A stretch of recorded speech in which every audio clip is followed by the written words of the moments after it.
Welcome back into my digital studio here. After I made that video talking about why I'm getting into the world of content creation, I realized I really haven't done anything about what my plans are and what I'm going to be talking about. So I figured, why not do that now? Also, this is my first video I'm actually putting on YouTube. So if you're here and watching it on YouTube, make sure you click that like, click that subscribe, get those numbers up and help me out. Anyways, the two biggest things I'm going to be focusing on in all of my content are going to be one that has to do with my background and two that has to do with exactly how much time I spend online, which is way too much. The first topic I plan on talking about is media literacy and the question of how do we get younger people, how do we get socially motivated people to engage with journalism in an era where the whole industry has kind of gone by the wayside. For me, that comes down to media literacy and people's trust in the media in general. Now, what do I mean by media literacy? It's not just the ability to understand, the different levels of media and how people get their information, but it also comes down to people's ability to trust and verify the news that they're receiving on their various channels. To explain why media literacy is so important, I'm gonna do something a little bit unconventional for today's digital and social media based world. I'm gonna wind the clock back about 125 years. At that time, there was a brutal circulation war between Joseph Pulitzer's New York World and the New York Journal, which was owned by William Randolph Hearst. Now, you may recognize those names as, two legacy names in the world of journalism, but at the time, the battle between those two for sales of their newspapers led to a term called yellow journalism, which was defined by its eye-catching headlines and sensationalized exaggerations, all in the name of selling papers. Now, if you can't tell where I'm going with this, let me highlight one of the paragraphs from the Wikipedia entry on yellow journalism. This type of reporting was characterized by exaggerated headlines, unverified claims, partisan agendas, and a focus on topics like crime, scandal, sports, and violence. The two papers reached a working-class Democratic audience, and the nation's upscale Republican decision-makers seldom read the yellow press. If you're familiar at all with American history, this is before the flip in the parties. So what that's saying is that working-class American Republicans paid attention to the newspapers, while the Democratic elites didn't have much interest. Sound familiar yet?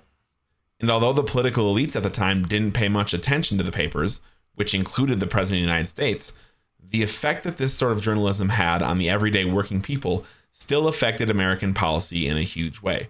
Some historians even debate whether or not it led the United States into war. Rather than taking Wikipedia's word on this one, I figure it's time to check out a primary source and go to the Library of Congress's entry on the Spanish-American War and the influence of the yellow press. In January of 1898, the battleship USS Maine was sent to Havana, Cuba, to watch over American interests during the Cuban uprising against Spain. On the evening of February 15, 1898, an explosion on the Maine caused it to sink into the harbor, killing 266 of the crew on board. Although the exact cause of the explosion is still unknown, within days of the explosion, newspapers were blaming Spain. Evidence was misreported or even fabricated, published with large headlines and gruesome images, shocking readers. And if you take a look at the newspapers, you can see why this had such an effect on the American public. I'll continue. Once the blame was laid onto Spain, headlines in newspapers, including the New York Journal and the World, began calling for action. They even went as far as goading President William McKinley and the U.S. military to try and force a military response. What a crazy concept, right? Two extremely wealthy publishers using exaggerated headlines, fear-mongering, and pointing the finger of blame at others to influence American policy.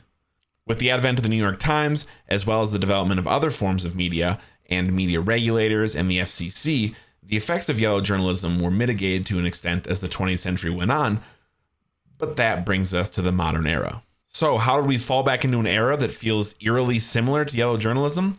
Well, I can explain that to you in a single tweet from More Perfect Union. In 1983, 50 companies controlled 90% of the US media market. That number is now down to 5. And if you've been paying attention, it'll come as no surprise that these companies are owned by some of the wealthiest people on the planet. Except instead of trying to sell papers and increase on their profits and make more money, the media moguls of today control what they do because they want to control the messaging. They want to make sure that what the people are hearing, that what the people are consuming is the message and the material that they want them to be consuming, which is why media literacy has become such a big deal. Without the ability to understand why the stories are being reported on the way they are and who's doing the reporting, it's a lot harder to pick apart what to believe or what to think about the current state of the world. That means that instead of having their eyes on the prize, which is the cost of goods, how much working class Americans are making, in topics like healthcare, we're instead arguing over culture war points and sensationalized headlines that are taking the attention away from the stories that really matter. And that's where people like myself come in.